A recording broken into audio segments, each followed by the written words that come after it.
Hey everyone, Sawmill Charlie. Well, welcome to another Friday night edition. Hopefully, everybody had a good time at EMBA. The ones that are in the chat here that were out there, and we missed everybody last Friday, but we definitely had a great time at EMBA or Eastern Missouri Beekeepers Association. I'm gonna go ahead and drop the link in and post it, pin it. There we go. Hey Clay, Clay was out there. There's Uncle Junior. Hey Joe. Hey Ryan.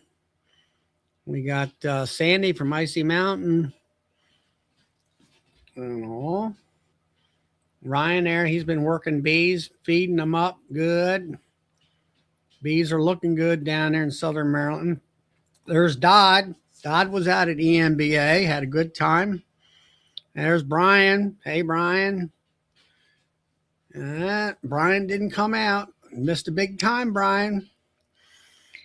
And we had a wonderful time out there, especially all of us here from the chat getting together in the evenings every evening at the local restaurant bar there within the hotel. Hey, Mike. Here comes Eddie in. There's Eddie. How's it going? Good. Very good. And hey, Keith. So what's happening with you, Ed? Actually, I grafted today for the first time this year. Really? Yeah. I was hoping to do it yesterday, but I kind of got rained out. Been saying I was going to set up a covered area so I could do it on a schedule, and I'm just always behind, it seems like. Yeah, I set up a cell builder earlier today, and usually I'll set up in the morning and graft in the evening, but I kind of pushed things today. We'll see how it goes. I'm normally going to start grafting on Tuesdays. Yeah, I like grafting on Tuesdays. I think that was what I always did. Let me see. I'm looking at my queen ring counter. And yeah, if you do it on a Tuesday, then let's see. Queen cells are capped on a Sunday. And they merge on a Sunday also. And they merge on a Sunday. And that's kind of the best way to plan it, depending on your schedule, when you can most likely be there on that situation and all. Yeah, I usually let them come out in the incubator, but this year I'm going to try to use some banking frames and see how it goes. Let them emerge in a queenless cell builder. See if there's any difference. I'm going to try to ship on Tuesday also. So Tuesdays are going to be busy days for me this year. Like, and you're down in what, Mississippi or Louisiana? Southeast Louisiana, just north of Lake Pontchartrain. Okay, I know where that's at. Yeah, I had to look that up. They were talking about the bridge that goes across that being so many miles long. Yeah, 24 miles, I think. Huh? I think it's 24 miles. 24 miles long? Yeah. Is that how long it is? I think so. And that's a big body of water. I forget how many hours it took to go around in order to get to the other side and everything. But so you're getting ready to, you're actually doing that.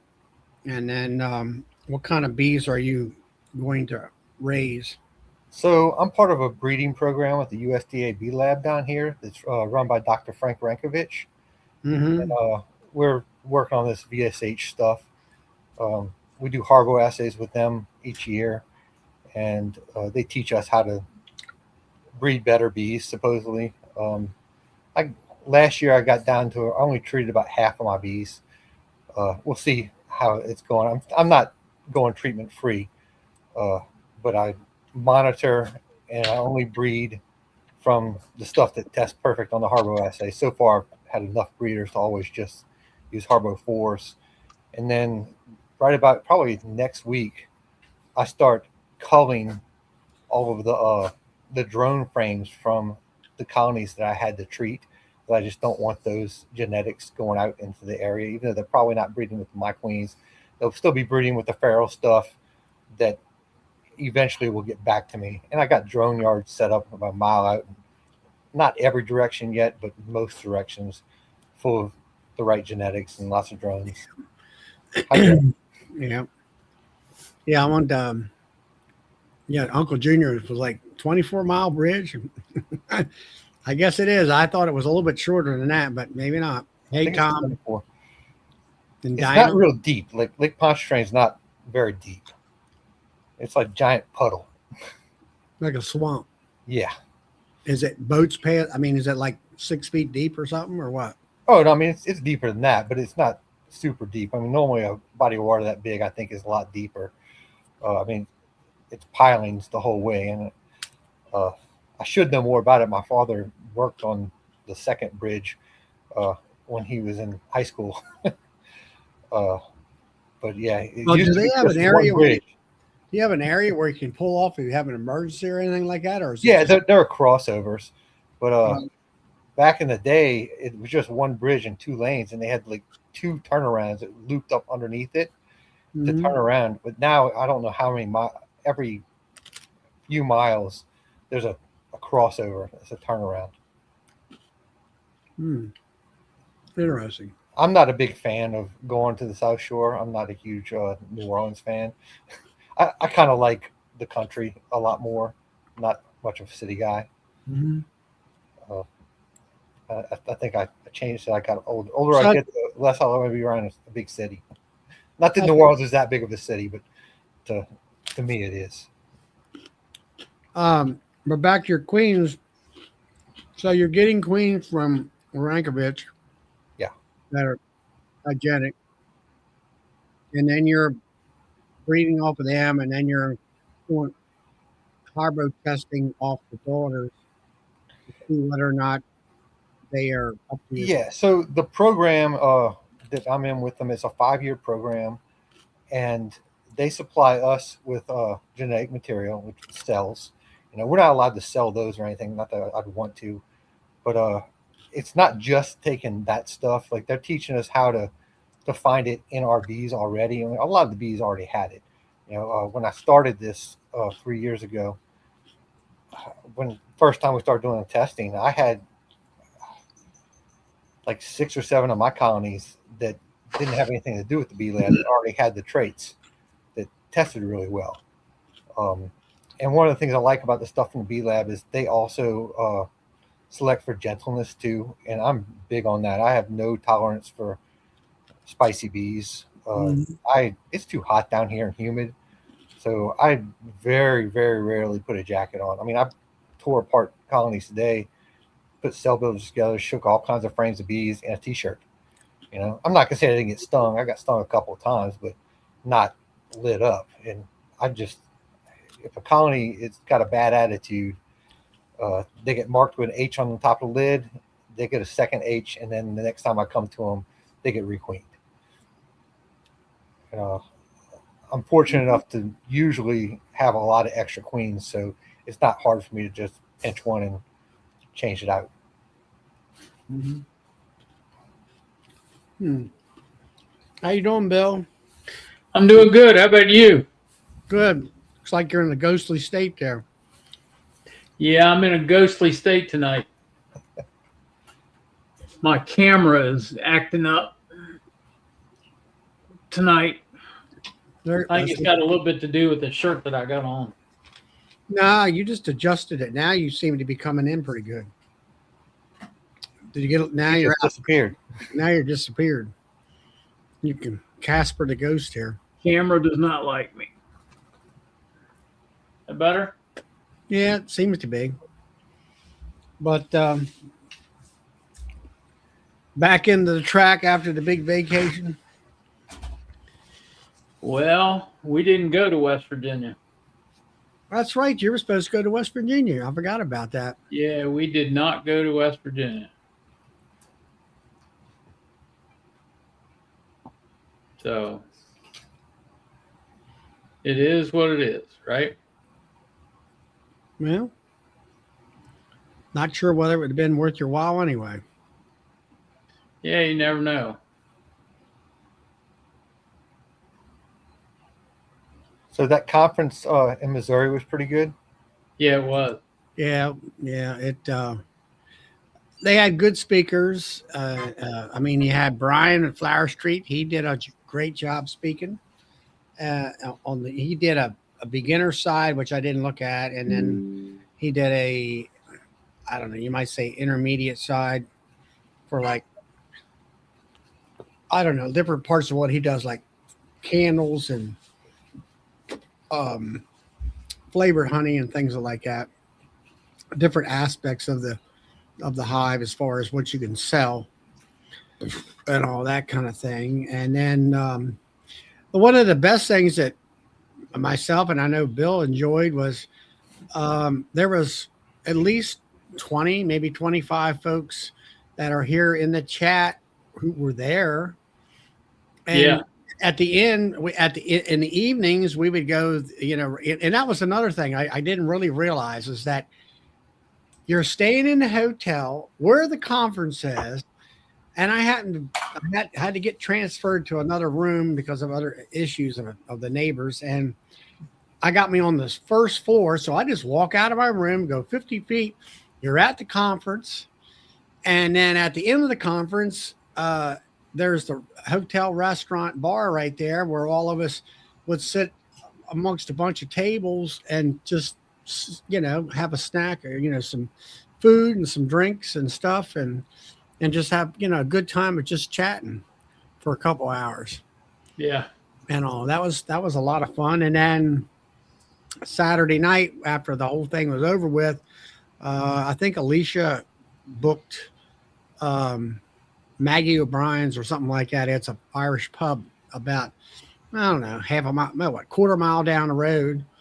And they had an area that was, like a party room. And there was, I don't know, 25, maybe 30 of us that night. We all got down there, got something to eat, something to drink, and sat around for a couple hours at least, 2 or 3 hours. And Yeah. we had a good time. Got back from that, and I was putting stuff away in the truck. And then here come Brian, Flower Street, and Melissa and Tom, and from Via Honeybees, and Tom Maccabees was there. Let's see. Who else? Oops. Anyway, there was a couple other people. Maybe Dodd was there. And I just sat around, and Clay was there. That's who it was. Clay was there, and it was like the area in the hotel where you had just chairs and couches and stuff, and just sat around, talked a little bit of everything. A JW was there, and all, and talked around, had a good time. So it was really nice. I liked it. Ryan wants to know, what's your process for replacing and introducing queens in a hot hive? Anything special? Pinch the queen. Pinch it, and then after that, you let it sit for a while, 24 hours before you put a new one. It depends. Like honestly, I do a lot of different things. But yeah, I'll pinch the queen, and sometimes I'll just add one to be candy released right then and there. It's not a big deal if it doesn't work out. Like, I'll come back in there and check on cells. I just throw another queen. I can just keep throwing queens at them, so it's not as big a deal for me. Like, I'll tell other people to make a queen list, give it about 5 days or so, go back through and look for queen cells, knock any queen cells down, and then replace her. Yeah, because that way, after 5 to, let's say the larvae is past age of becoming a queen. Yeah. At that time, if you get out to 7 days, and then you got, like, say, you got to go frame by frame, and you got to cut all them cells off or harvest them. But in a hot hive, you don't want to harvest them because then you got the same genetics. Right. and do it that way, Yeah. and then go ahead and put either a mated queen in there, a caged queen, or maybe a cell. I guess I don't know what are you doing cells or are you doing virgins? A little bit of everything. Just depends on what I have on hand at the time. I'm going to be running about 70 mating nukes too during the year. So a lot of times I'll have mated queens that I can throw in. It just depends on what I've got on hand. Usually, if it's a hot hive situation, I'm probably going to throw a mated queen in there. Um, but I Have don't really practice what I did preach on that. What's that? I would say I did a lot of virgins last year, and I had a terrible time trying to get them mated. And I don't know whether the way I introduced them, I did it multiple different ways, and they still didn't seem like they wanted her.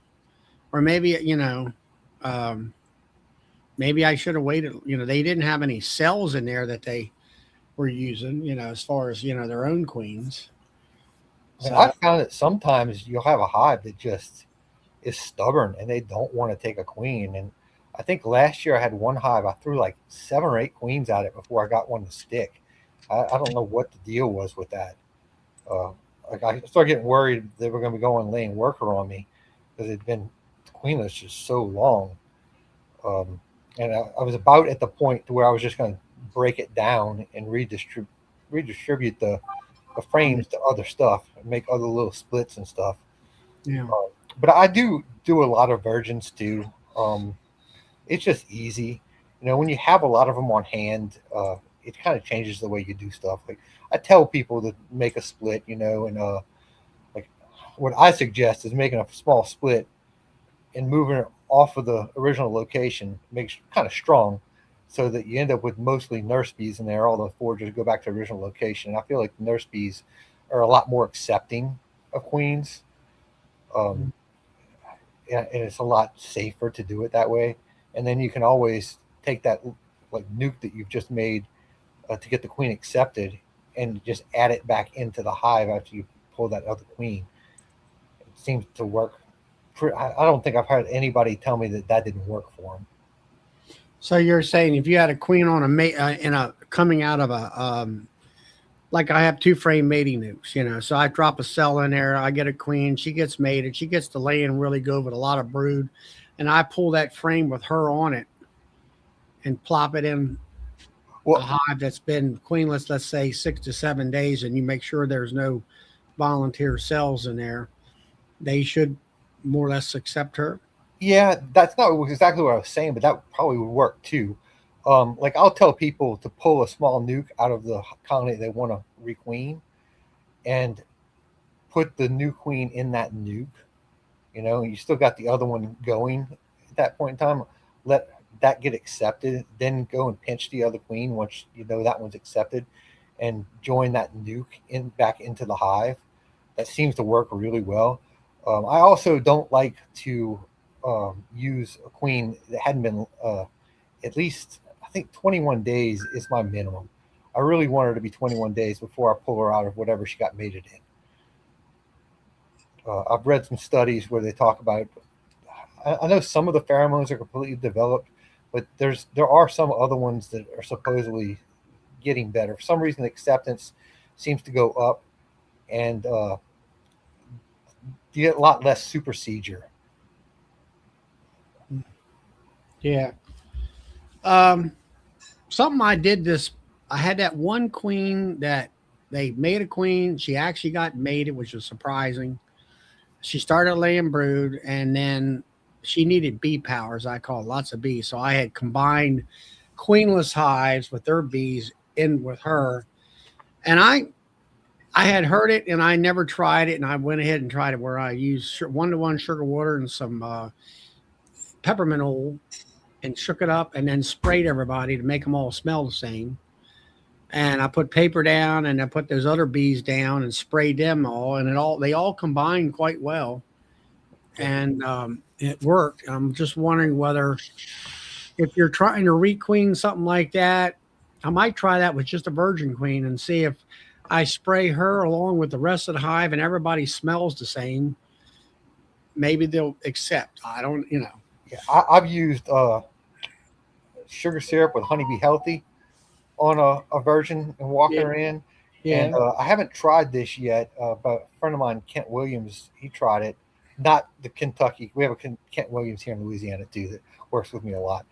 And we went to the bee lab and we're talking to one of the doctors there, and they were saying that they use a lot of vanilla extract in water and spray that, and it just masks all the scents, and it seems to help a lot too. I have not tried that one yet. Kent tried it and said it worked pretty well, but he also says like he can't say that it wouldn't have worked. Oh, you froze.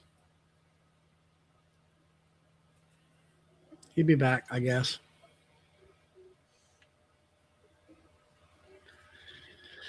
So, anything happening with you, Bill? Oh, been really busy with online stuff with the store.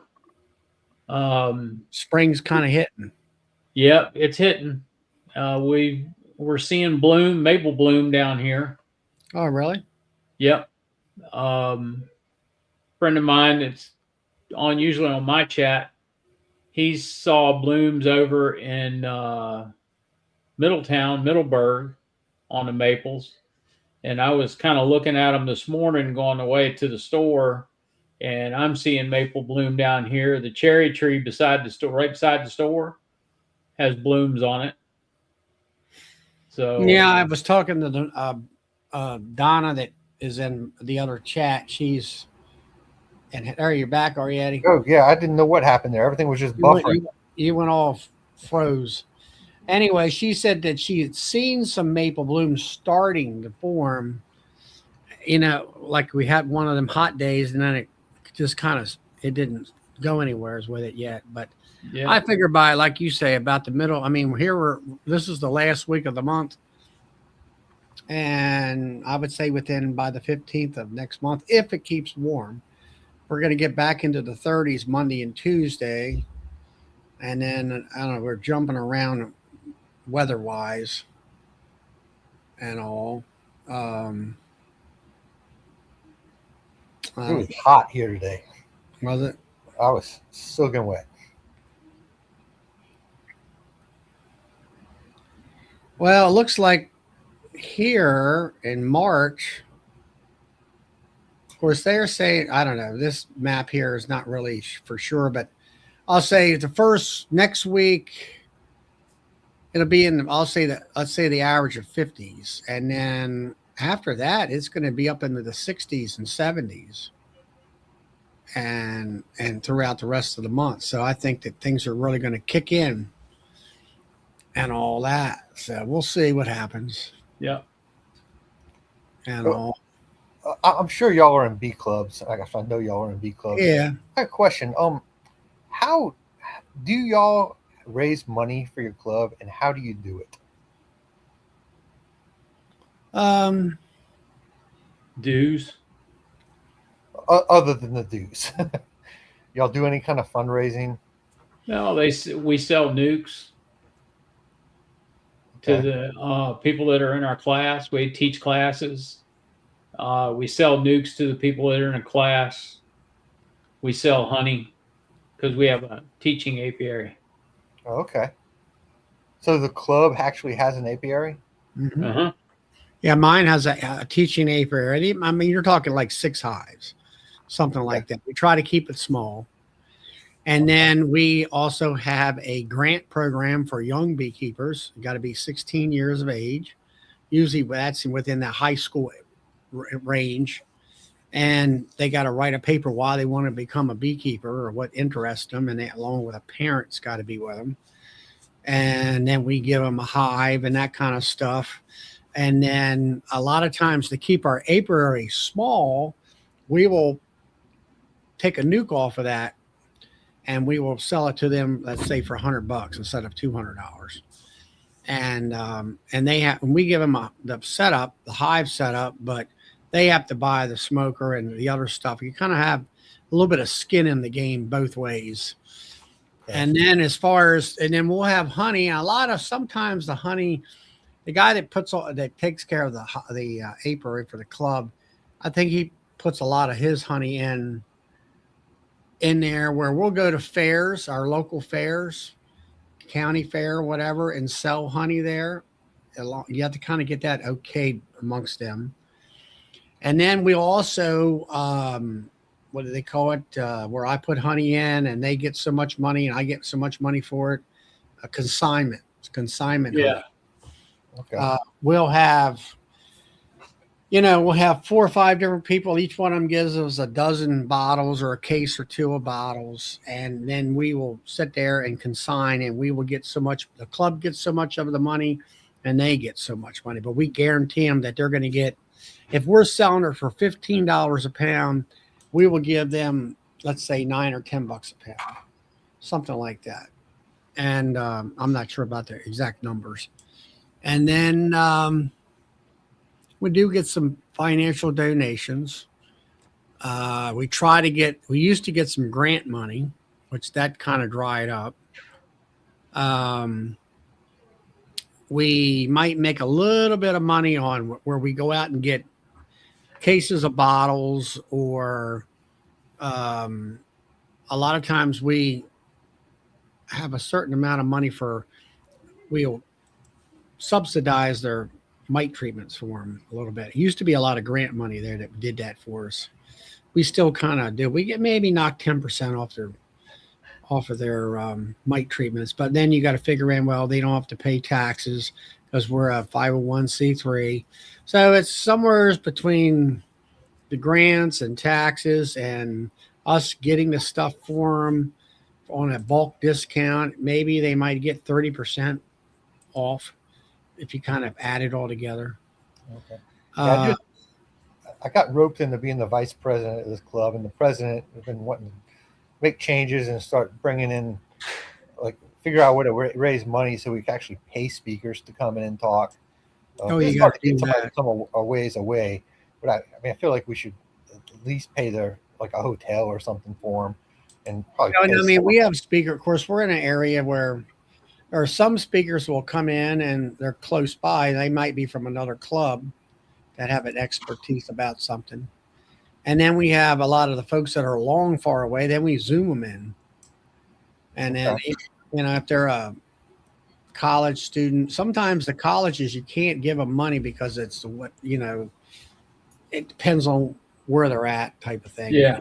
Colleges, whether they're, let's say, the bee inspector will come and do a presentation for us. Well, she's employed by the state, which in turn she's an extension agent, which that's part of her job.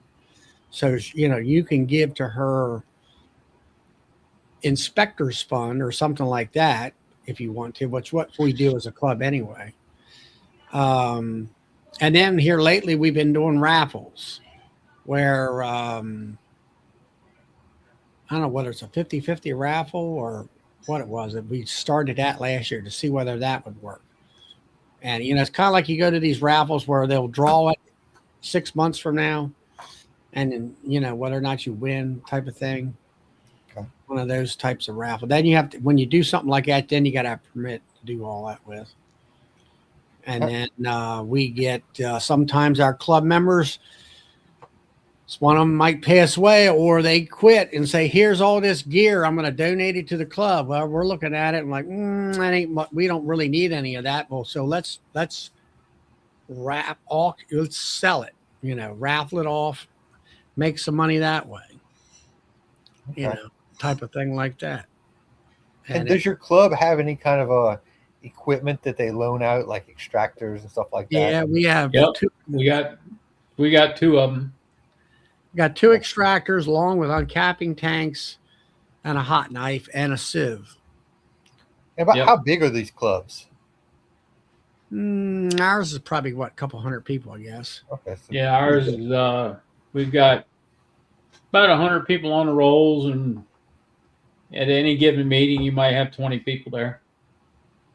Yeah, ours is like 200, and like you say, 20 to 30 people, depending on whatever the. And then out of that 20 people, I think 6 of them do all the work. Yeah, that's about right. that sounds right. Yeah, we do a field day each year, and it's pretty nice. And I kind of feel like the club ought to be making money on that. Like they should be charging for the field day. I mean, it's a really nice place. The guy's got about 40 hives there. It's food, it's lots of learning, lots of little like demonstrations going on, different speakers talking. We have last year we had just one vendor come to it talking about maybe expanding that. Y'all ever do anything like that?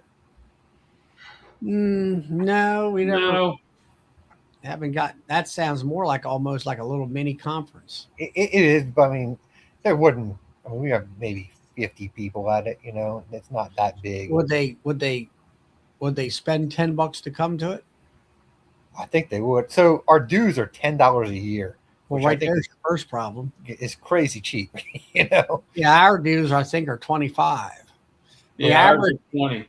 the average, most average dues are $20 a head.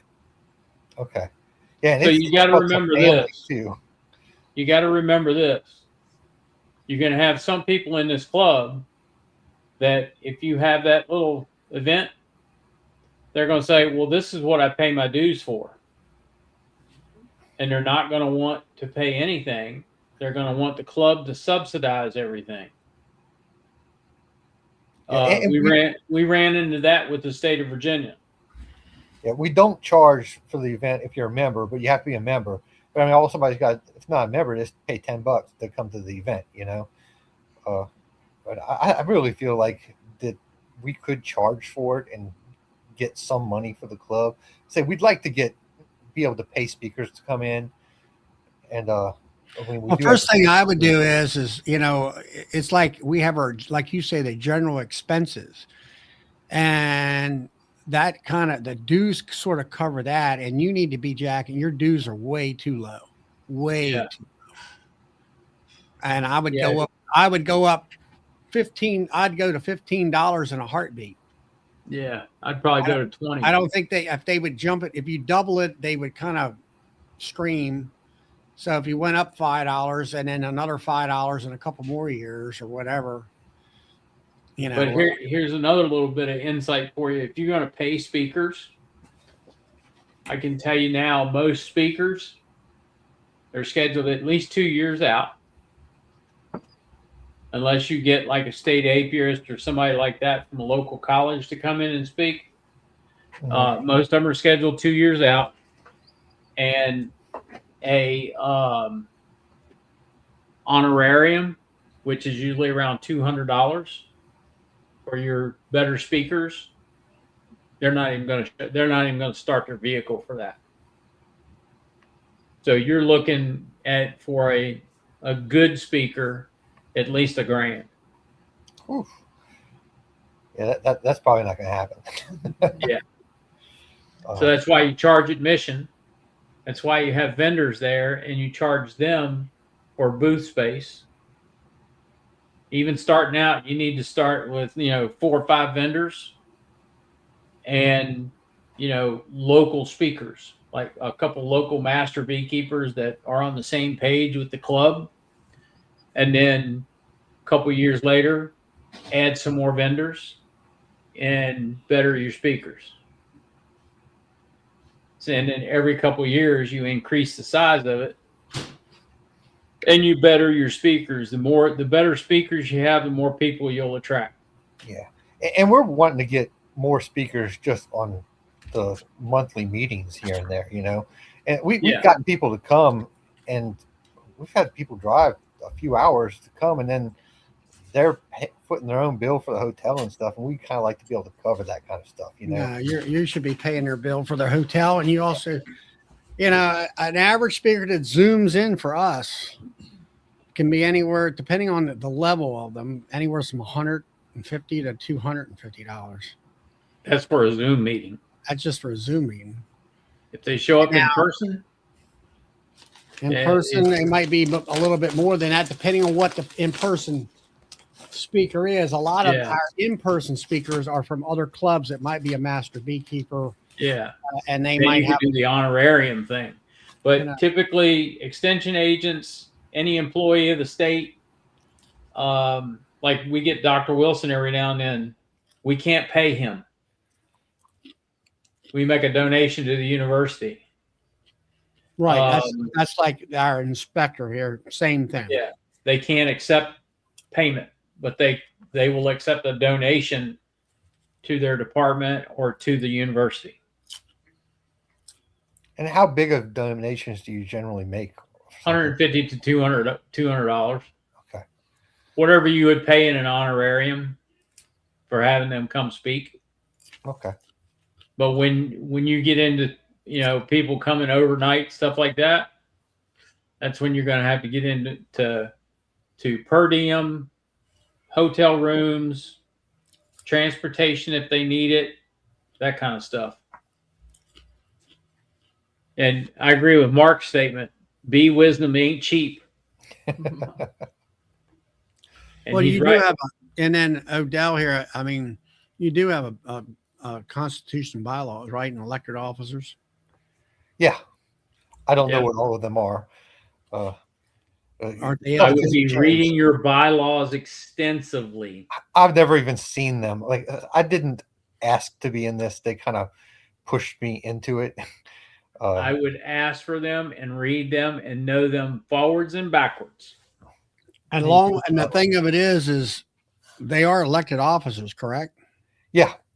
You should But know it's all super informal. I mean, pretty much whoever gets nominated gets pushed into it for the most part. Like my girlfriend is the secretary now. And the Yeah, vice but what I'm president and I getting were at talking. we have elected, and then we have every first Wednesday of the month is a board meeting. We have a Zoom board meeting, and and everybody, there's somebody that has a recording secretary that takes the minutes and all that, and everybody's present and all that kind of stuff. Yeah. Very official. I mean, you have to have a certain number of people at that board meeting to have a quorum. If you don't have a quorum, you can't vote on anything. You can't do any business. Okay. Well, there's not a whole lot of positions in ours. It's just president, vice president, secretary, treasurer, and governor at large, which I really don't even know what that is. Yeah, that's an odd number of people which you have to have on a board. So if you have a tie vote, the president breaks the tie one way or the other. They never vote. The president never votes. Okay. Well, the way it is in ours is they all vote. I'm the odd guy. I'm the past president, or you might say the governor, or whatever you want to call it, that other name, where I am the tiebreaker. Yeah. It all depends on how it's set up in the bylaws. Okay. Yeah, I have to get the secretary to give me a copy of this bylaws. But no, I mean, first thing I would do in your club is raise the dues up. It's too cheap. Yeah, the president and I were already talking about that, and we're trying to figure out different things to do. It's like, well, how much? I'm like, I really don't know. I don't know what other club. I'm a member of one other club, and it's free. Like there are no dues in the other club I'm in. Is it a club though? I mean, yeah, it's What do they do for the people? We have meetings once a month. Mike Berry's the president. Mike Berry? Yeah. Right there's your speaker right there. Yeah, there's your first speaker. We got Jeff Horshoff there all the time too. Yeah, Joey's a member of that club too, isn't he? The other club. He doesn't come to the one that's here, but I go. Joey's a member of the one that Mike Berry's the president of. That's not. What I'm getting at is you got Jeff. I don't know what Jeff can do swarms or something like that. He spoke last month. He speaks a few times every year about swarms mostly, and talks about splitting. What's the membership like in your club? We're a little over 100 members, but I've never seen. I mean, the clientele. You know what I'm saying? The level. So we're trying to change that. So before, are they a bunch of good old boys and girls, or are they? It was very treatment free. They really frowned upon treating, and we're trying to kind of change that a little bit. Not that we're pushing treating and everything. I'm trying to work towards treating less myself. But yeah, I feel like there's a lot of people that don't really want to learn. I get that. that makes me bang my head against the wall. That's a typical bee club mentality right there, Eddie. They don't want to learn. They're stuck in a rinse and repeat beginner cycle. Yeah, I don't understand it, and that's one of the things the president and I have been talking about. Is like we got to be able to move things forwards a little bit, because I feel like I see the same. We talk about the same stuff every year at the same time, and we cater to beginners, and at some point, people need to be going beyond beginner. I think. I mean, yeah, we need help at the beginners. Don't get me wrong. Always need help at the beginners. I have like this open apiary policy. Pretty much anybody that ever wants to come and work with me on my bees, they're welcome to. I had a really hard time when I started getting people to let me go and learn with them. And just look, I would be free labor. And just nobody would take me up on it. I learned most of my stuff through YouTube and trial and error. And so because I had such a hard time in the beginning, I try really hard to let anybody that wants to learn anything come and learn it with me if they want to. Anybody show up? Oh yeah, I got a few people. I've had people very come to many. me, I want to come to your, I want to learn this. I said, sure, I'm here every Saturday. Start at 1:00. Yeah, nobody ever shows up. Nobody ever showed up. Yeah. No, I had a couple people last year come to learn cell builders and grafting, and pretty much they learned that they didn't want to do it. Actually, 4 people. And then I've got somebody that might be coming Monday when I set up some more cell builders to learn that stuff. But I have a few people that want to come and shadow me, and they do. They come and they ask a lot of questions while I'm doing stuff. Most of the time, I try to say, you want to get in and start doing it. But most of them are afraid to put their hands on it. It's okay. Well, right there, I would tell them, well, look, if you're coming to come, you're going to bring a bee suit, bring your hive tool, and get your gloves on, and come on and let's dive in. Yep. You got to push them in. Yeah, and I do, but I don't. So I don't push it's so hard for me to push the protective gear because I don't wear it. I tell everybody, it's like, I'm not telling you not to wear a jacket and not to wear gloves. I just don't do it in my bees usually. I put on my stuff when I go help other people because their bees don't like me. That's all up to you on that part of it. But I mean, if they're skittish about bees, they don't need to be a beekeeper, is what I think. Well, I look at it this way. I can remember when I was out there and you had a hive, and this is the hive that I want to see now, is where you can't see any of the bars or anything. And it's that thick full of bees on top. I'm sitting there kind of hyperventilating, and I'm like, okay, you can do this. You can do this. You can get in here. You can do this. Just get in there and get with it, And I did, and all that. And it's a little bit overwhelming or intimidating, actually, when you see something like that, knowing that they can sting you too. Yeah. So they have to get over that. I mean, they're going to be intimidated. So you have to kind of help them get over that. And if that means wearing a ventilated bee suit, at least a veil. I wouldn't go in any hive without a veil. Oh no, I always wear. Well, almost always wear a veil. I don't not always wear a veil when I'm like going into mini mating nukes, but I pretty much always wear a veil when I'm going into any kind of other hive. But you never know if something goes bad. Yeah. So I don't know. Like you say, you got the same problem we all got up here. It's like Bill said, rinse and repeat as far as the beginners go. And then it's like, okay, maybe you need to take your president needs, or somebody, you're going to have to start being the teachers. That's what it amounts to. Yeah. You got experience. And then you got your president. I presume he's got experience. Yeah. So now you're going to split that club and in the meeting, and are you going to have your general meeting? And then, okay, we're going to have you go with whoever your president's name is, go with him, the beginners over here. And if you can get another room or whatever, and then you're going to take more of an intermediate position, and we're going to talk about whatever you consider intermediate things. I mean, if splits are intermediate to you, do that. You're going to talk about how to do splits. Okay. Start doing skills in the club setting. Or like we have in our club, half an hour before the main club kicks in. It's ask the beekeeper.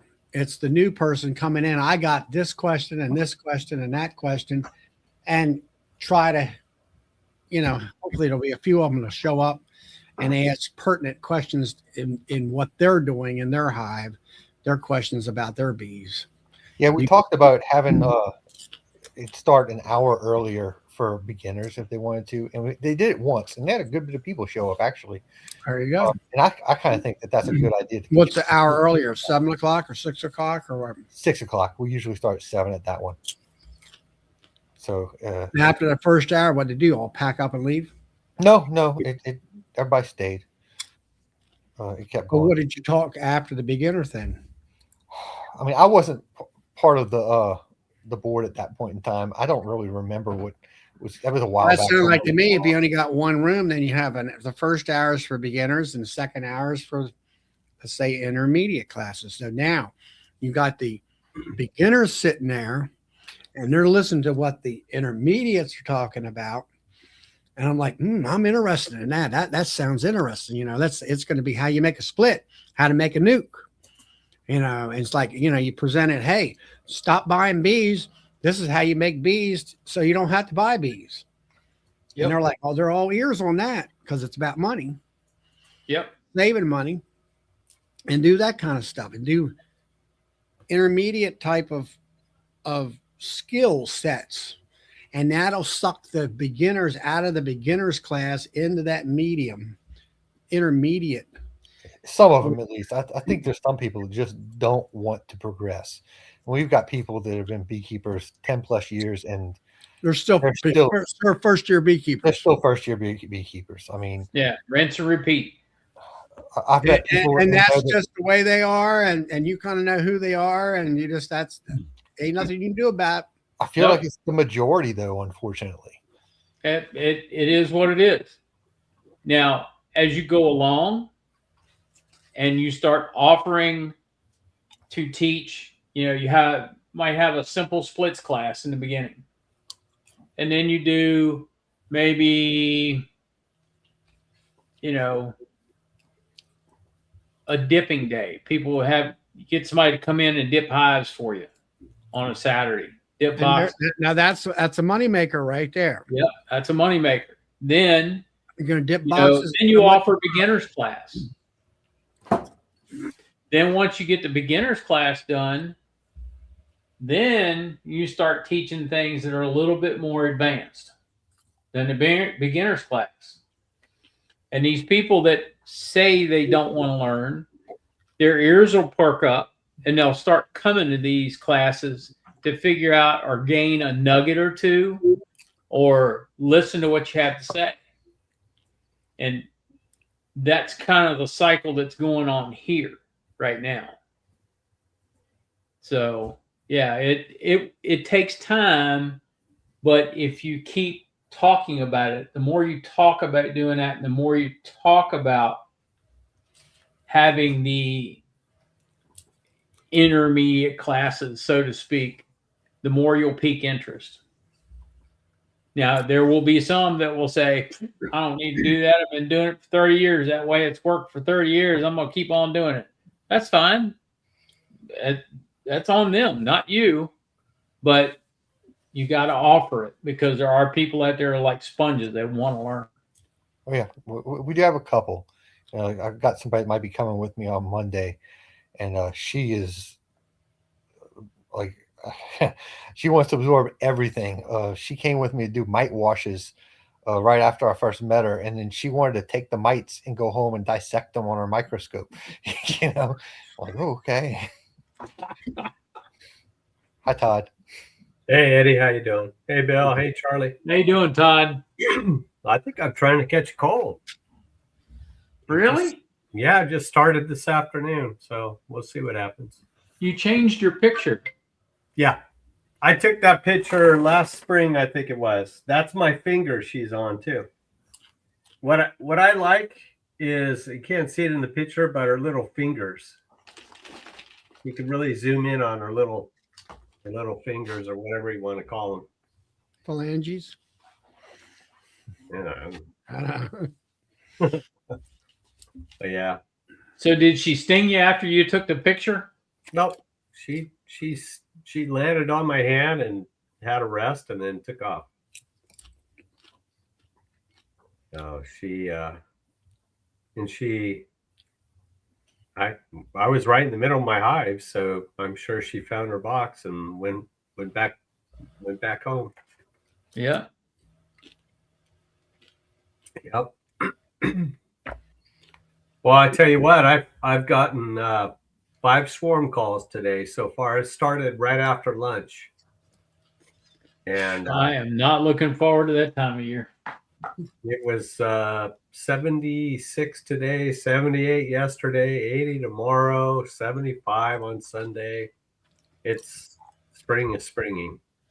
So, but of course, I was sitting behind my desk, so I had to text one of my friends in the club and say, "Hey, here's another one." And one of them was rather large swarm, and he said there's probably 2 or 3 or 4 queens in this one. It filled up a double. Wow. Yeah. So it's that time. Yeah, I've got 2 guys that I can call anytime. One of them is a fireman in Fairfax County, and unless he's teaching at the academy, he'll put a leaf slip in and go get a swarm or whatever needs to be done. Yeah. It's that time of year where I'm driving down the road and I'm looking in trees instead of looking, in front of me. And Yep. I got a box or a cardboard box in my trunk with a little entrance on the bottom and some frames in it. So I'm all set.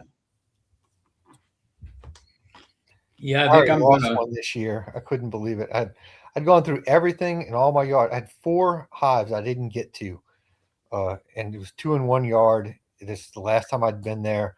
It was getting dark on me, and I got to stop. They're getting kind of testy. And I got back to it. I guess it was last Thursday.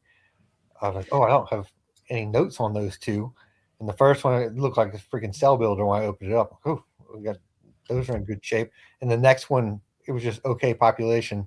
4th frame in, there was a cell right in the middle of the frame. Like, it was open though. Like, oh, they're trying to supersede or something.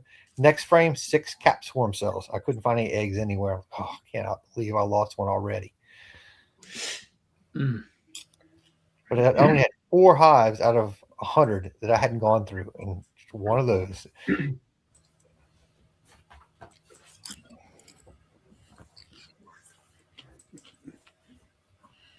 But so, Eddie, I mean, like you say, you're set. You got folks there that just don't want to learn, and you got the other ones that I think are interesting. But yeah, I would say raise your dues. If you got something there where a vendor's coming in and all that kind of stuff, I think there should be some kind of a fee for that. Yeah. I think so too. That'd be a fundraiser. You gotta get some money coming in order to bring some speakers in. Right. But the problem with the speakers is that if you got a bunch of no treatment free folks there, hard to find speakers that's going to suit them. Yeah. The club it's changing. Like the president that's there now, he was there last year, and he started trying to give both sides of everything. He didn't preach treat, but in the past it was always all those chemicals are bad, stay with them. You can't tell me oxalic acid is bad when you have to put all that gear on to use it. So the club has always been very anti-treatment. But the guy that's in there now, he treats, and I mean he wants to get into this VSH thing too. So he tries to present both sides of it, but there's a lot of people that are, as soon as you talk about treating, they just stop listening. I'm not going to put that stuff in my hives. You're buying bees constantly for a reason, don't you think? Yeah. Most of your treatment-free beekeepers, unless they've been doing it for a real long time and they've got a system down, when you get started, you're going to lose bees almost every year. And I mean, I think it can be done. I know people that are treatment free, and they really are. Well, Michael do well. Mahar here with 21st Bees is a treatment-free beekeeper, Mhm. but he'll be the first one to tell you that, you know, it's been 10, 12 years, and he's been working on the queen genetics, I'll say, in order to develop it to the point where it's treatment-free. Right. Yeah. So it isn't just, you know, just keep throwing bees at the problem. That's not it. Right. You gotta work on that queen, and you gotta find the queens that you're talking about that you have in your hive right now that are hygienic, where you might have to treat some of them, but not all of them. Right. And then if you can whittle those ones out that are pretty much treatment free, and you know, and build up that population of those types of bees, you know, you'll get to that point. Yeah, and Yep. I try to explain that to people, but also, like I tell them, it's like, look, just because you say you buy a VSH queen someplace, or you get stuff from me, it's not, you're just not going to get that and stop treating everything's going to be good. It's not how it works. I mean, you've got to keep selecting constantly and culling out the bad stuff. I mean, it's an ongoing process. It's not like I'm going to buy this stuff and I don't have to worry about it anymore. You always have to stay on it. You always have to be selecting from the right stuff, or you're going to lose it.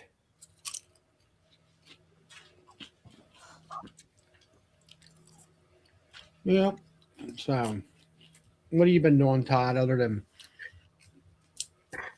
the chat last night, and I was up till late. Yeah, I was feeling it today. I bet. Not much. I'm just in a holding pattern at the moment because I just put those queens in. I have that symposium tomorrow.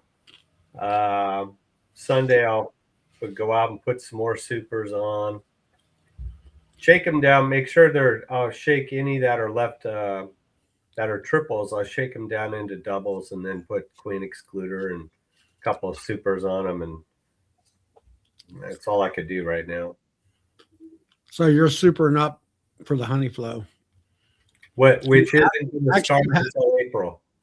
And haven't you had a flow already? It's that crazy wild radish and wild mustard. It's unreal how much nectar that stuff's putting out. I thought those were just Have pollen you sources. have you tasted any of it? No, but I could smell it. It smells buttery. It smells good. I'm interested in tasting it. The only thing that worries me is there was about a 20-acre, 30-acre almond orchard about, well, it's 500, 600, 700 yards away. I don't know how much nectar those trees gave out this year. I'm hearing not a lot. Like Jose said last night, not a lot of nectar. But if they put out enough, those bees got some of it and have been mixing it in what they have right now. So, you know, that stuff's like battery acid. And I don't know what it'll do, but I'll give it a shot anyway. If it's bad, I'll feed it back. Right. So that's kind of what I'm doing. Oranges might go early this year. So that could be in 3 weeks or so. It depends on the weather. Who knows? Everything's in the air right now. So I saw Brian in the chat talking about, it looks like he was talking about VSH bees being kind of spicy. If I'm reading that right. And mine are not spicy at all. Like, I don't tolerate that. I don't care how good they are at keeping the mites down. If they're going to be hot, they're not going to make it in my apiaries. I say I work in a t-shirt. I know a friend of mine, he's developed some VHS stuff, but he's had them where, like you said, they were hot and they were great hygienically, but they were too hot. He killed them. Yeah. It all depends on your genetics, and it all depends on the strain of bee, whether it's a Carney, Italian, Saskatraz, or whatever you're using. and it goes back to a lot of it goes back to genetics. We had a gal in our club. She's a John Hopkins geneticist, and she basically explaining basic genetic science, I guess you would call it. And she said when you're crossing bees like that, you get like 2 or 3 traits, and one trait. Sometimes you get a bad trait and a good trait, or sometimes you get 2 good traits in that new bee or whatever. And it's no real way of getting, tuning that into you only get what you're looking for and all. So Yeah, I mean, you got to select for what you want, but I feel like you got to cull out the things you don't too. yeah. But you can definitely have very hygienic bees that are super mild. I shook a whole lot of free frames today, built a cell builder, and I never put a jacket on. Or I took a couple of stings, but I didn't get lit up. And I mean, I was in them for a long time, like shaking lots of frames and tearing it all apart. And I do that kind of stuff all the time. And I say if they're going to give me a hard time, they get a strike. And I don't go to the third strike. They're gone before the third strike. And I'll give them a pass if I'm going into them and it's dark and nasty and windy and starting to drizzle and stuff. I don't mark that against them if they're kind of ornery on days like that. But if the weather's okay and they give me a hard time, something's wrong, and they're probably not going to make it.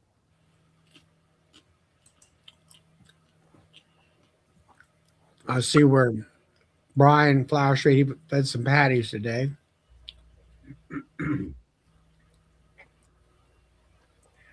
All that. I've been feeding patties. And all. I don't think I'm going to have. I don't think I'm going to have a big food bill this year. I have that feeling because there's so much water in the ground. It's just. Well, you were telling me that you already have these onions and whatever bringing the nectar in, and there's your. Normally, you're feeding at time, so you don't have to worry about that. Yeah. We'll see. There's still summer, but should be good. It's going to be a good blue curl year, Charlie. We'll find out whether that other stuff tastes good too. Yeah, I will. I'll find out here sooner or later. Hey, Travis. Well, I'm gonna bow out, y'all. My girlfriend's here, and I feel like I'm ignoring her. And I'll see if I can get her to find those bylaws for me too. She's looking. Thank y'all for having me, though. Oh yeah, it's always good to have you. Stop back, Eddie. Will do. All right, y'all have a good night. All right.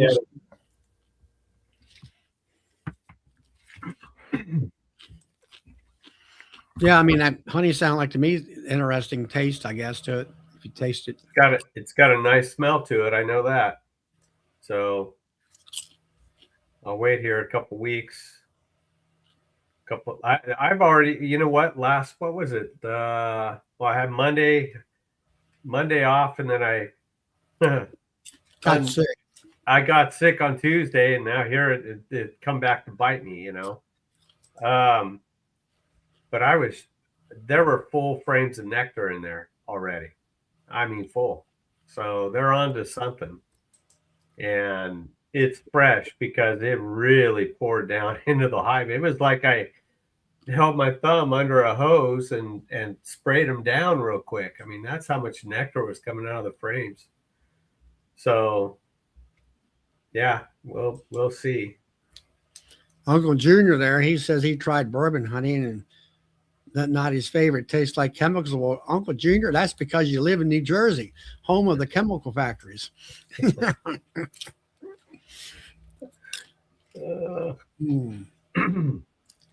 Yeah, Miguel, and the hives tomorrow is supposed to be like 55 degrees or better.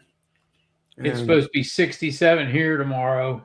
Or maybe it's supposed to be 60 today. I'm not sure. It was in the 50s today here. Yeah, it was pretty nice. It's 73 here right now. And what is it? Almost dark. It was a Yeah, nice tomorrow it's going to be a high of 58. And then it's going to be back in the 40s and 30s until Wednesday, and then back up to the 50s. So we'll see. And then it seemed like after that, it's going to be from Wednesday on, it'll be in the 50s and 60s or all the way through. So that'd be cool. Yeah. And all, and bees were flying today. They were coming out, checking things out here around the house. Comes Philip in. Philip's a driving. Oh, we going to Walmart? Yeah, I wish. Actually, I went to Walmart already and bought a bunch of sugar. Oh man. Yeah, that was earlier. Yeah, I'm driving, but I'm driving a different direction at least this time. I'm driving to the farm instead of to my mom. All the bees this time. Oh. Are you getting swarms over there, Philip? I'm not. I don't. I heard somebody over west of me, Dennis, what's his name? He was on the chat. He said somebody had caught a swarm out that way. I think I saw where Jeremy had caught a swarm, Jeremy Granado. Yeah. But I haven't heard of anybody around here. I'm still not seeing much in the way of drones, so I'm not too concerned about it. I'm just taking 3 nukes. My last 3 nukes that I had here at well, 2 of them were at my house. One of them, it was I had a 4/4/4, my swarm traps, and heck, I'm gonna call that a full-size hive because there was nothing in the top box, but in the second box down, those 4 frames were packed with capped honey, and the 4 below that were packed with brood. Wow. 3 of the 4 were capped brood. So yeah, they're about to blow up. And I was a late caught swarm last year, and it was one of my queens too because it was marked. But I'm feeling a little bit guilty about taking it all the way down to the farm because I'm looking at what she's doing. I mean, literally, capped brood touching all 4 frames. Just solid. Really? This is who I need to be breeding from.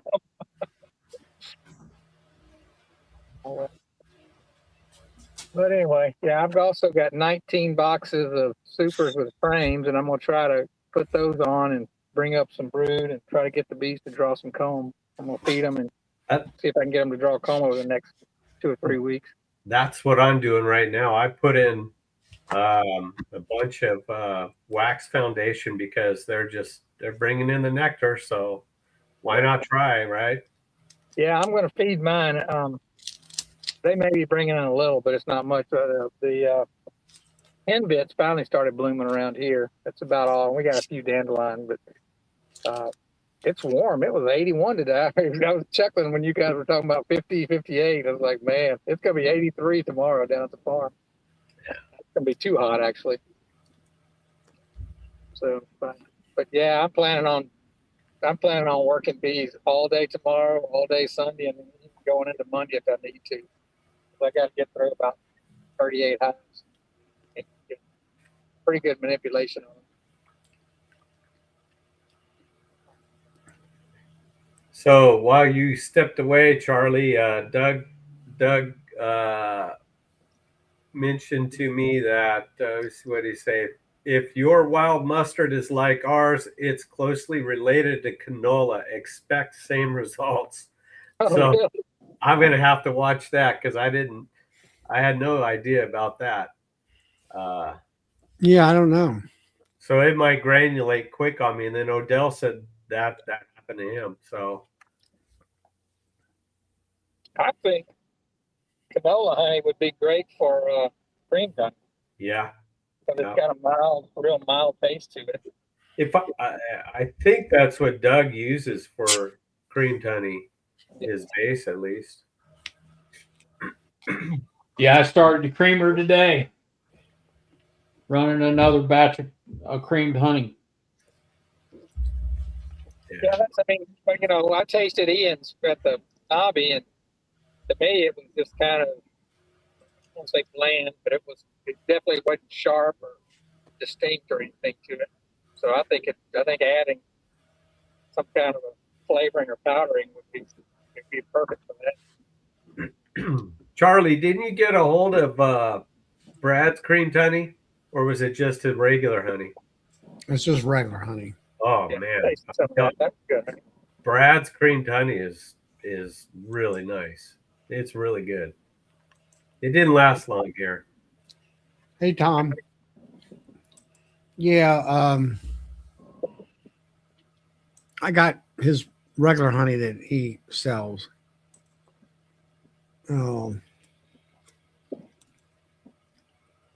I think that Ian had that tub down there, that one, the picture on it, but I believe that was more of a cream honey.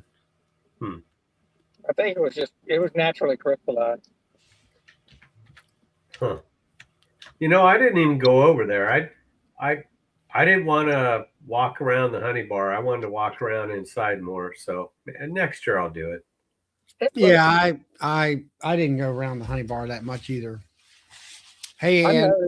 I noticed after about 4 different ones you tasted, everything just like your brain just kind of short circuited. Yeah, it's really hard to pick up on anything after that.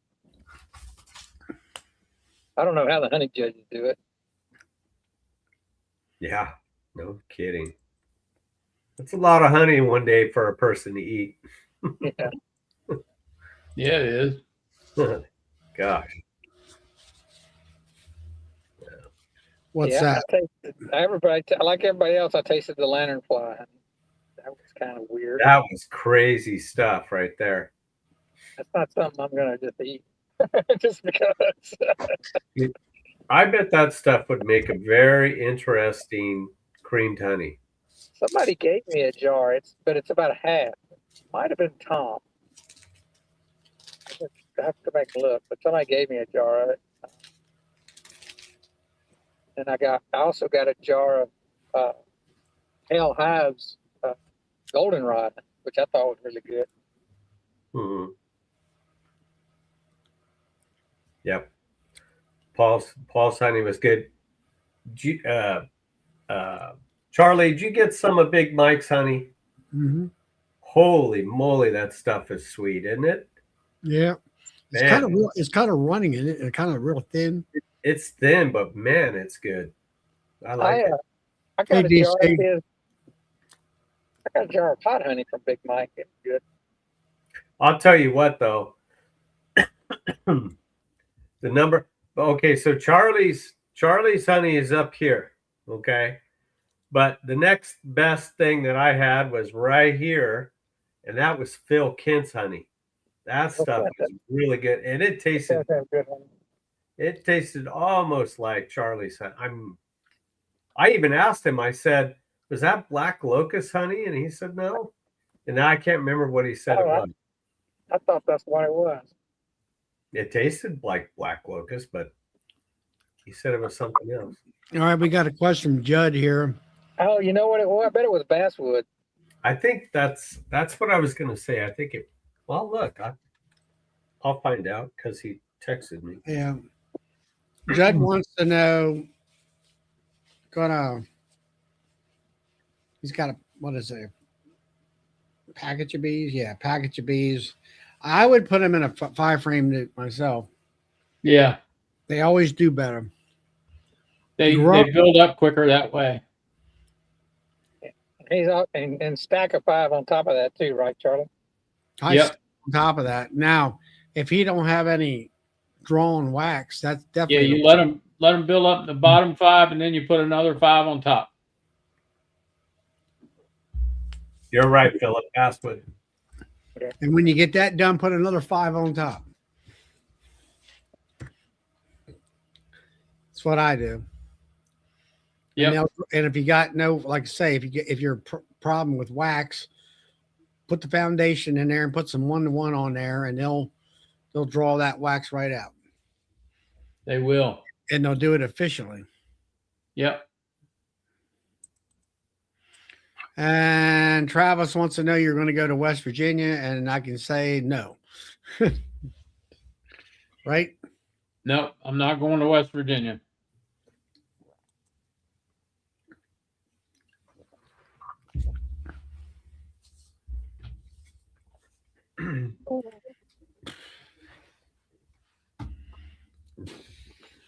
Where you say you're going, Phil, to your farm?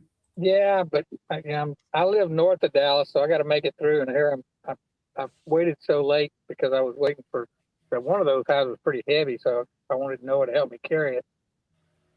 And it looks like they're doing their lane closures now to do their work overnight work. Get kind of stuck in that. Maybe that's just there's a policeman here, or maybe somebody had a wreck. I don't know. Hey, John. He made it back to Florida. That's good. I'm glad to kiss the rail over there. All right, we're rolling again. But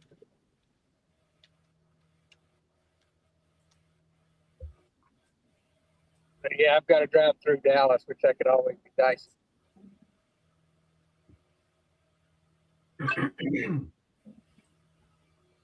Oh man. I got that bee symposium tomorrow with Randy Oliver. Where's that? Here in town. We're putting it on. Yeah. Yeah. And now with that, like with don't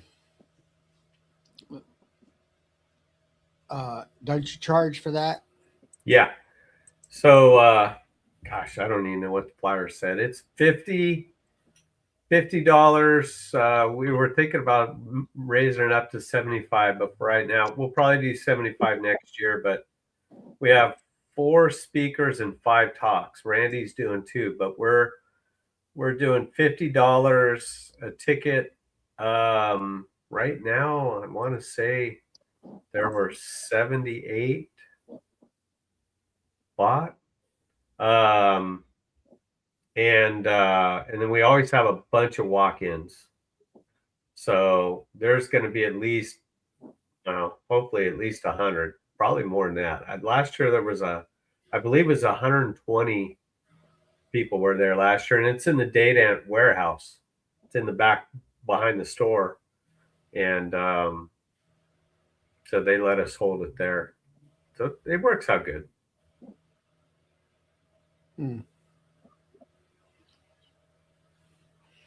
Yeah. And then you had last night you had Jose on your show. Yeah. Jose's a good guy. He really works hard. That guy, he's out like if it was if it was a month from now, he'd be out there in the dark pulling queens or putting cells in or something.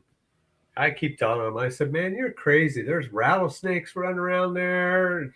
Pick up one of those little boxes and you got one curled up underneath it. I'm like, oh, no thanks. He's out in the weed, Huh? Yeah. Well, he was stating last night that he had downsized his queen rearing operation. Yeah.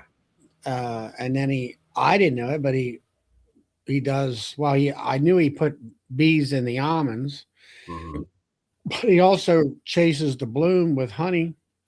He started that the last few years, I think, but last year he really geared up on it.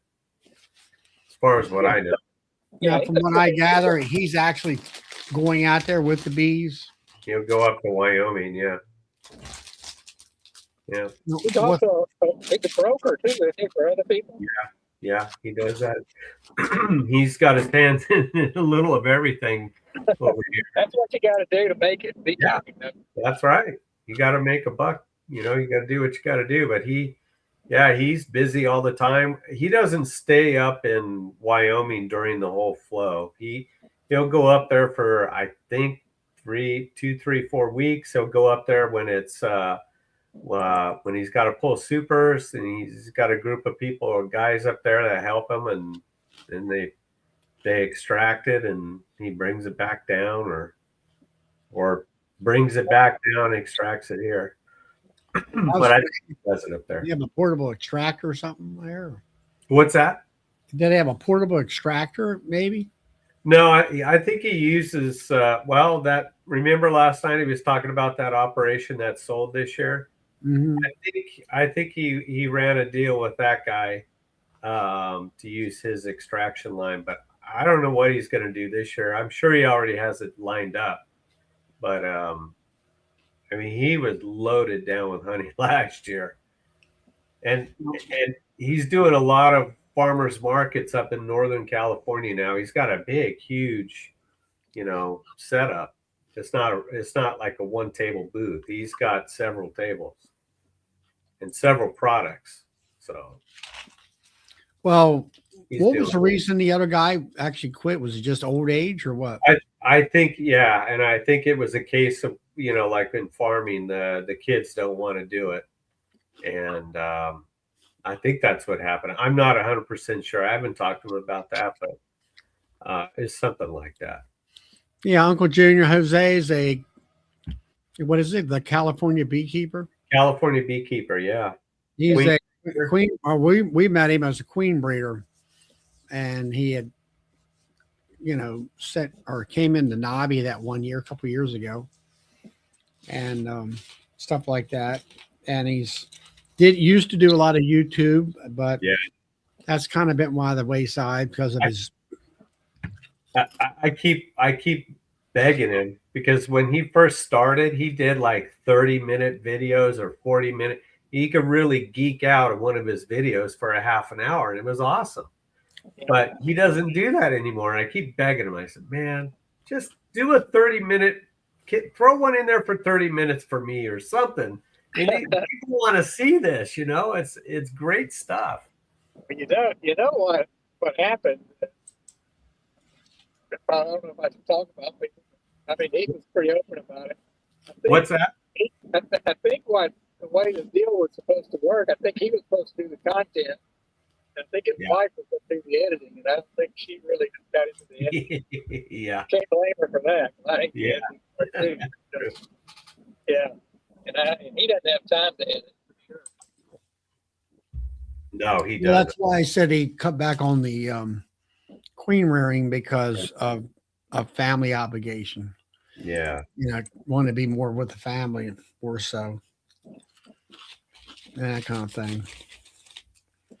Well, you got to do what you got to do. Yeah, his wife with 2 young kids like that. I mean, she didn't want to sit up at night editing either. Yeah. But he's an all-around good guy. I mean, Yeah, seems like it. he's got a good business. He works hard. He's a good dad.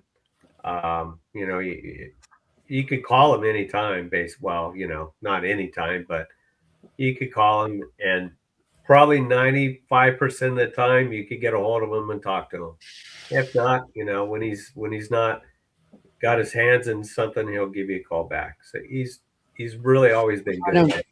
Like Brian said there, Castle Hives, he was actually in the area and spent a day or so with him in the field, I guess you would call it.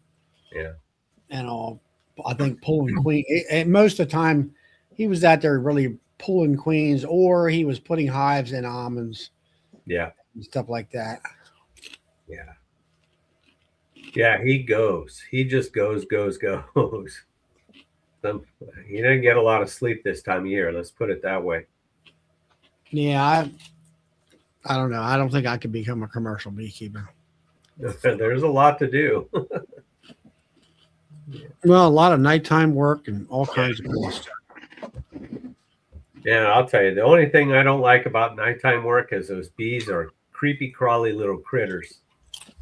And man, who was it? Who said it? I can't remember who said it, but sweat doesn't roll. Sweat always goes down. It never goes up. So,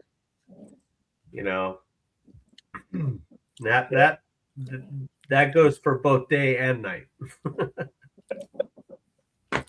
Tom says I'm a commercial beak. Maybe. I don't think so. Right now, it's not so bad, but when it gets over into July and August, the bees don't want to go back in the box. That's when it's tough trying to move. Right now, most of them are in the box. You just take the shut, pick it up and go. Even on these little guys that I'm moving today, I built some moving screens to put over the top so they can get too hot.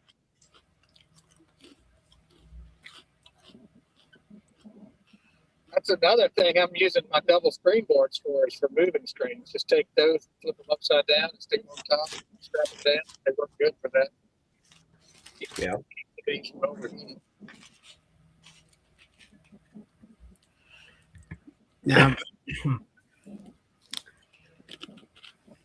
Oh boy, I'm driving around. I can't see one bloom in any almond orchard around here, which it's not even March yet, and it's everything's leaved out and green. It's crazy. is that good or bad? Well, I mean, for the grower, it's good because they could get back in their orchards and do what they need to do, spray what they need to spray. But you know, the only bad thing is it was so fast. I don't think they got a good pollination this year. Jose was talking about that last night a little bit, at least up north. You know, they might not have gotten a solid pollination period, but I mean, it was fast this year. See ya, Melissa and Tom. Hope everything's okay. Oh,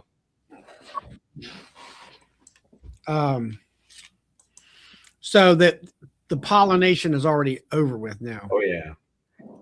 All the trees are leaved out. There's not one white petal in any orchards that I saw coming home from work today. So That was a very quick bloom then. yeah.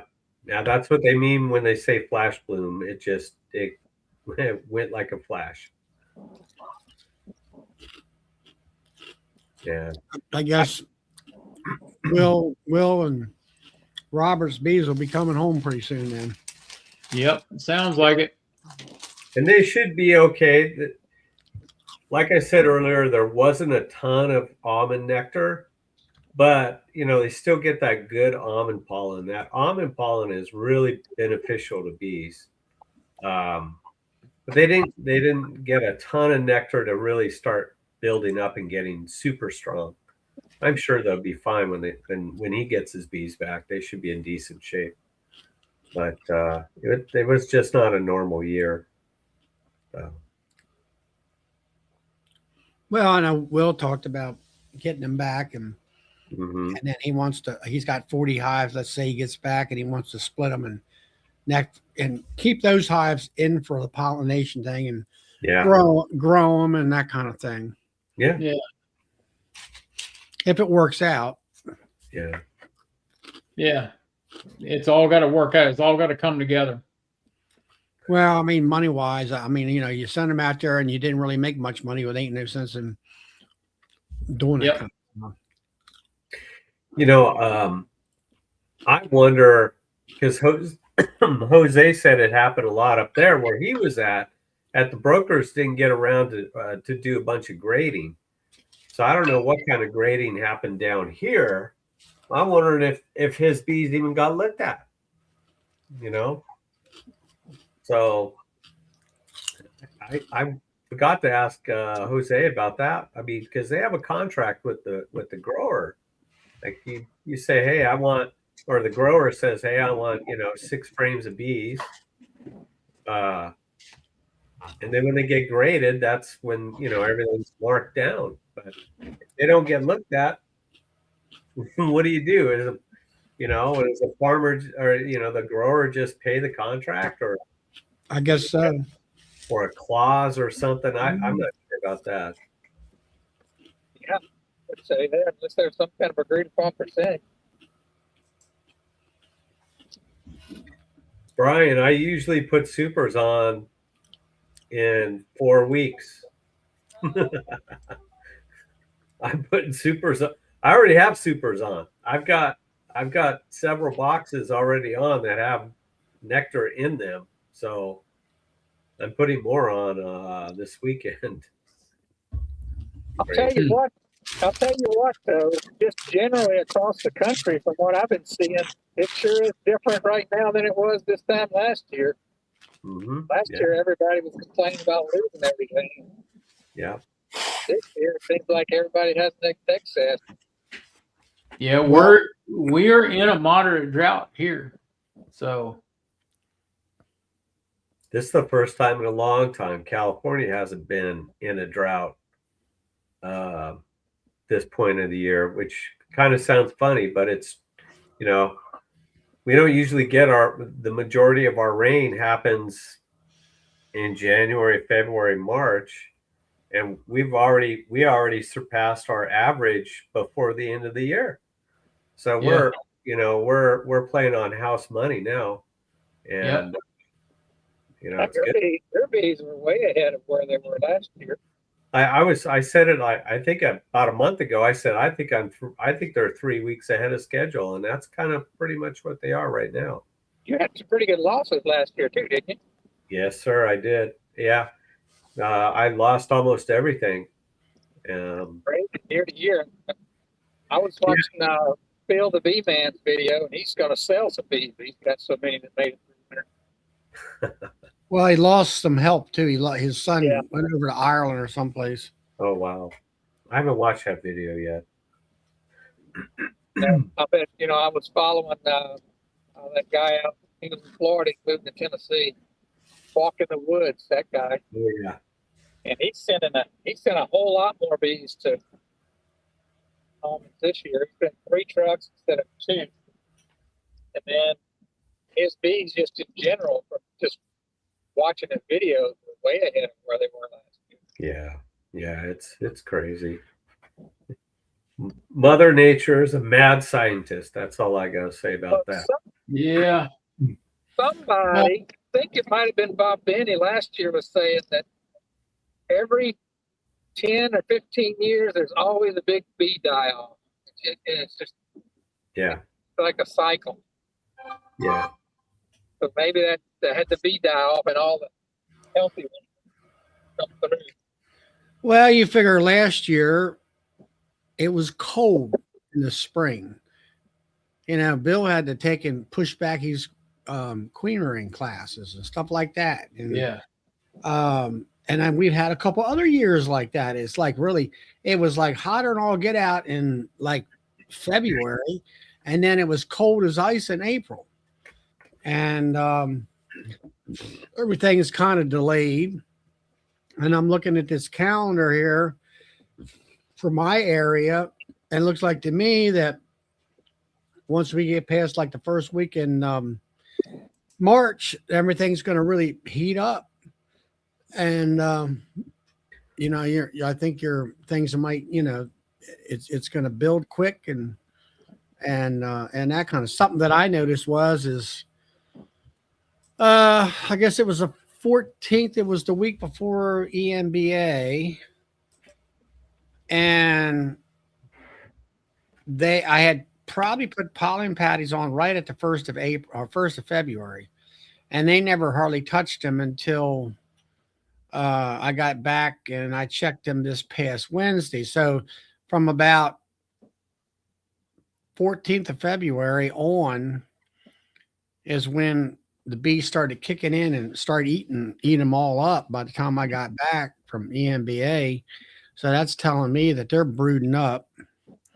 Yeah. And they're brooding up really strong now. And I think the more heat you're going to have, the more she's going to go to town on you. Yeah. And that kind of thing. So, I wouldn't be tearing things apart right now, but No, I wouldn't either. I wouldn't be doing any splits.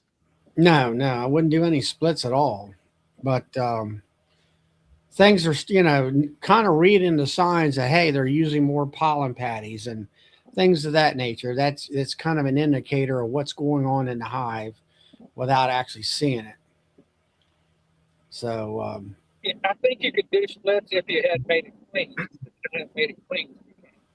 Well, you got some in your area, probably, Phil, because you're warm out there. But around here, we're still on a sort of a roller coaster ride.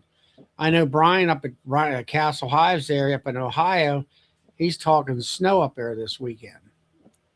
Yeah, they're calling for snow here this weekend. I think it's more of a rain type thing here in our area. And then last week when I was away, me and Bill drove back in snow pretty much all the way back to his house. Yep. Except, well, once we kind of got out of West Virginia hills, then the snow kind of the flurry. It was mostly flurries, is all it Yeah. was. But it quit, and then there was snow on the ground. And up here, I think we had about 3 inches in certain place around my area. And it was the typical snow where it melts about in 3 days time. So it's kind of back to that. Yep. So we're not settled. We're not settled in yet weather-wise. No. Well, guys, it's that time of the evening. The tapeworm has called. Hang Tommy's- on, Todd. I got a question for you. No, I'm not taking questions tonight. Got a Tommy says no. question. Just one question. All right, one question. Don't tell me you forgot it. No. I think JW probably wants to know this too. Hey, how come when I sneeze, they usually come in 3? It's your vagal nerve that is vibrating. What there? Your vagal nerve. It's in your neck. And it goes. It's always 3 sneezes. That's It'll go from it. The vagal nerve starts in the neck. It'll go all the way down through your gut. It actually goes all the way to your tailbone. Yeah. Yep. So that's what makes you want to eat bagels. No, it's called the vagus nerve, Vagus Vagus. nerve. Yeah, vagal, Yep. not vagal. Vagus nerve. Makes you and go that's the nerve when you bear down. It actually slows your heart down in a heart rate. Yeah, it can make you pass out. And make you piss, especially if you're an old person that has a heart problem. That's why they die on the toilet half the time. Yep. And that's also the same nerve that causes hiccups. Oh yeah. Yep. Yeah. You're right.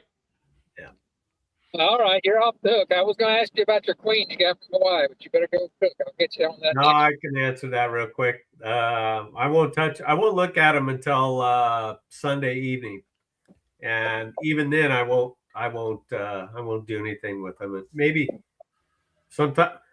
Well, let's say this: I might be sick next week from work, but I'm not sure yet. How did you get those queens? One of the guys in the club needed to place an order, and so together we made their minimum more than their minimum. Their minimum's 25.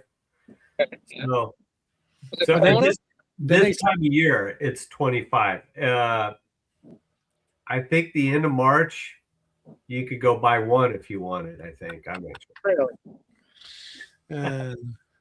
That's right, Grammy. What company was it? Kona? It was I think it's called HawaiianQueens.com. Is that the same ones that Bruce got? No, Packaging that Bruce got, I thought was quite nice, as far as the drinker and everything. It was like a cylinder or something. I can't remember, but I thought it was a really nice way of feeding the bees as they're in transit. No, he got them. He got them from somewhere else. I think. I don't think it was Zach. I think it was. There's another. I think it was Kona Queens. No, he got from somebody of his, and it was like in a round tube, and they could eat it. Oh, I'm thinking something else. Okay. Yeah, Bruce did get it from Zach. Yeah, Zach, whoever Zach is. Zach Heinzman. Yeah, he had that special packaging, which I think was perfect. It was the best looking packaging I ever seen for Queens. But now, did they come in California Queen boxes? They came in just a big, shipper. Yeah, but I mean, Queens are in a what? The little the California mini cage. Mini cage. Yeah. And so what I did is I put a little painter's tape over the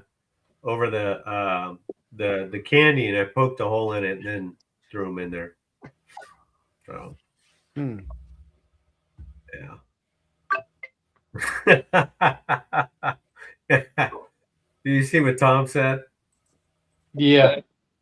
You have to read it to me. I can't see. He said everyone should own a squatty potty. Yep. Yeah. I know I have to keep some TP in the back of my truck when I'm out working for you. Oh man. See, Brian says Bruce got them from Kona. Then the ones from Zach had. Oh, okay. Yeah. All right. Well, I'm gonna go cook. All right. What are you cooking tonight, Tom? Todd? I got a little steak. I got some asparagus, and I'm just gonna make a salad. Throw some, chop up some bell peppers, throw that on there, and olive oil and balsamic vinegar and a little salt and pepper. That's it. Wow. That's good. Yeah. I learned it from Tom. Tom told me this recipe. No, I'm just kidding. He knows he didn't say that. All right. Well, don't fall asleep, Philip. I won't. You're looking tired. Yeah, I am tired. I didn't sleep very good last night. I took a nap this afternoon finally. Oh, Like I woke up at 3 or 4 o'clock and didn't get back to sleep. oh man, I hate that. I sleep good. I think I'm just gonna drive these. Put these bees on the yard that's at the back there at the end of my farm. I think I'm gonna drive them straight back there. Set them up and release them and go back. Yeah. You know, I need to stay up tonight. Make sure. Night, Grammy.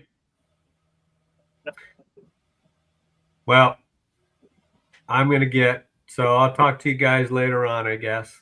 All right. All right. Good night, everyone. See you later.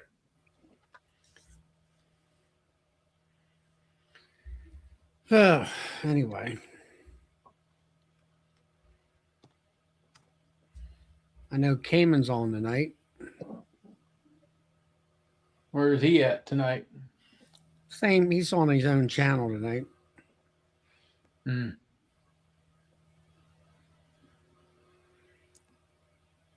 You said Kankan's on live now? He's on right now. Yeah, you can't ever tell. He's gonna come on this one.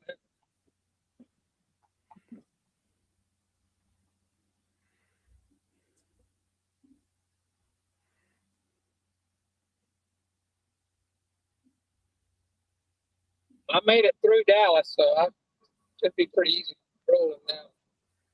Well, that's good. You heading to your mother? What's that? You heading down to see your mom? No, I'm heading down to the farm. This is my weekend to go see her, but her birthday's next weekend, so I'm gonna go in. She's gonna be 91 years old.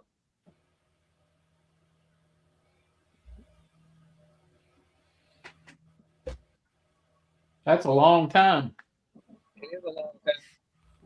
Amazing to me. She pretty good as far as mental capacity. No, she's not good at all. She's got Alzheimer's. Mm. So she's in bad shape. Although the last 6 to 8 weeks, she really hasn't gone down at all.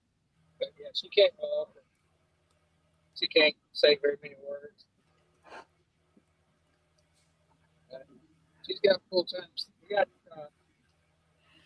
Okay. sitter 24 hours. So they have like a week, and then they switch out. She has 2 people. All right, Tom and Melissa say that Cayman was talking about the videos being available. Maybe I'll watch them. I didn't watch any of them. I don't know. I usually get them and then I don't half watch the darn things. I didn't watch them last. Didn't watch them last year. You know.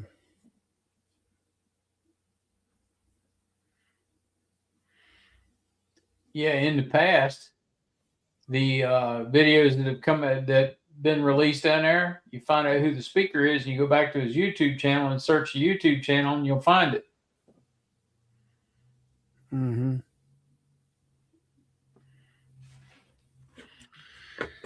We were talking about, or Brian was talking about what Kent Williams said about the using the formic as a brood break. Yeah. And he got a call from somebody else that was there speaking and listening to what Kent was saying, and they were collaborating about whether the amount of days after the brood break happened was correct. As far as I think he said 24 days, which didn't quite make sense to me. Um, if you put the formic in, and or I'll say for the first 5 to 7, let's say 7 days, then the queen stops laying. Wouldn't it be like 18 days later or something like that, that everything would be open? Yeah. It seems like she would have to stop laying for longer than that for everything to be open. Yeah, Dodd said he said 25 days. I don't know whether it didn't quite make sense as far as calculating out with cap brood coming in. They're going to cap the brood in so many days. Capped it about 7 days. So, like, 21 days, so they're 2 weeks are capped. I don't know. He was pretty adamant about the time frame, and it was a brood break, and he backed the formic up with OA. I could see you having 2 weeks because you got a week that there's nothing laid, which means there's a week of hatching. And when they start laying, that egg's going to take 7 days before it's capped. That gives you 2 weeks before those, since that last egg that was capped. Yeah. Well, you know what? That does kind of work because that last egg was capped laid 15 days earlier, so it should be emerging in 2 weeks. Well, it's going to So you be, probably would have like 1 or 2 days there where you'd have just about everything emerged. That's probably right.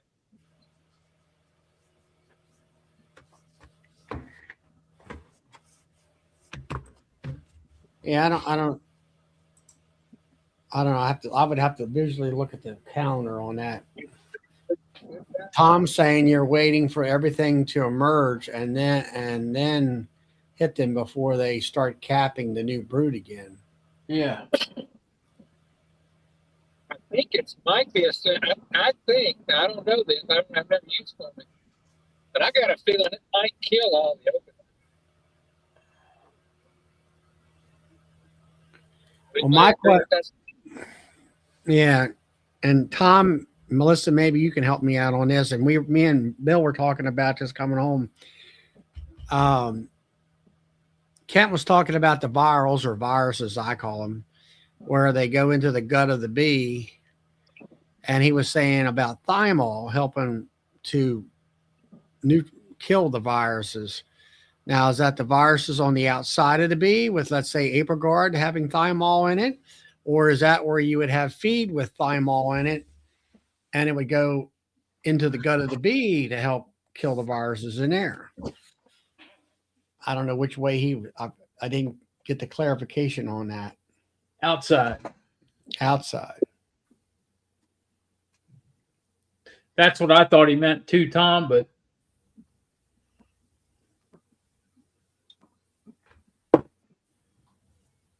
because they do eat the thymol too, but the Apigard. Yeah, because they eat it and I guess pass it. I don't know how, I guess they track it through the hive. Yeah, they track it all over the place.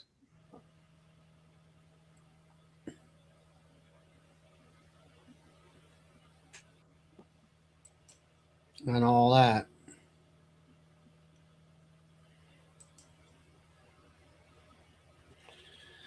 So,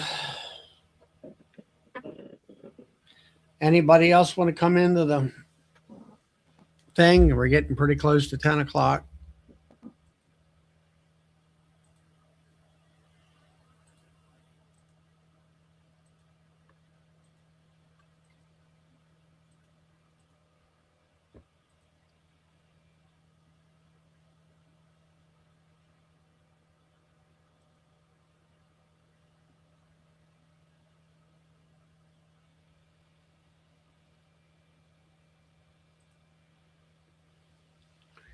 But all right, well, that kind of clears that up. I was wondering about that, as far as the apricot goes.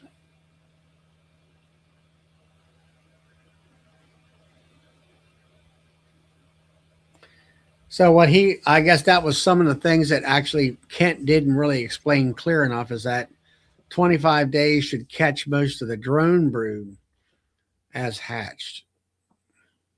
Yeah. But if you put drone frames in, if you're trying to do reduction of mites that way, I do know a guy up in Chester, PA, he's retired, and he could keep right on top of it with multiple drone frames, where he was pulling the cap drone frames out and freezing them, and he might have had some chickens for him to eat the drone or eat the larvae and everything out of it. But he kept his mite load down just by doing that alone. But he was on top of it all the time and everything. Yeah, that makes sense. Boy, that seems like a lot of work. Yeah. So, but If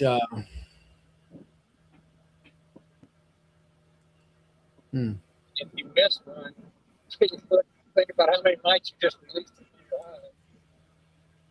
well, the drones are going to capture quite a few in the drone frames.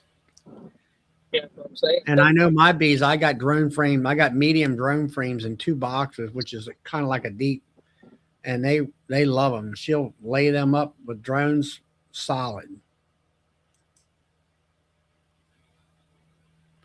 All that stuff. Yeah. Well, guys, it's about 10 o'clock here. I'm going to go ahead and shut the chat down for tonight. Hopefully everybody will be able to get into their hives maybe this weekend. At least for around here, the weather's going to be halfway decent. The next week or two, I think it's going to be decent in most places across the country. Hopefully you can get in your hives, check them out, and maybe even do a little bit of OA vapor in them just before the honey season hits. And I know I'm going to be checking into them. There was some, I had to shut my video. The last video I just put out, I had to kind of cut it off real quick because my SD card was just about empty. And so I'm going to be checking into the hives tomorrow. I've got some hives that had Hive Alive fondant on that one. And I put on some super DFM, or actually strong microbial fondant patties on them. I didn't get to show them putting me putting them on, and we'll see how the bees are eating them up. So till next time, we will see you next Friday, same time and everything, and then we'll see everybody on Monday night on Bills. And if Joey's going to be on the air tomorrow night, possibly at 8 p.m. Eastern Standard Time, or actually 7 p.m. Central, I think it is. So, yep, we'll see all right, Monday night. Yep, and if that ain't on Joey's, we'll see you Monday night. Yep. Catch you later, everybody.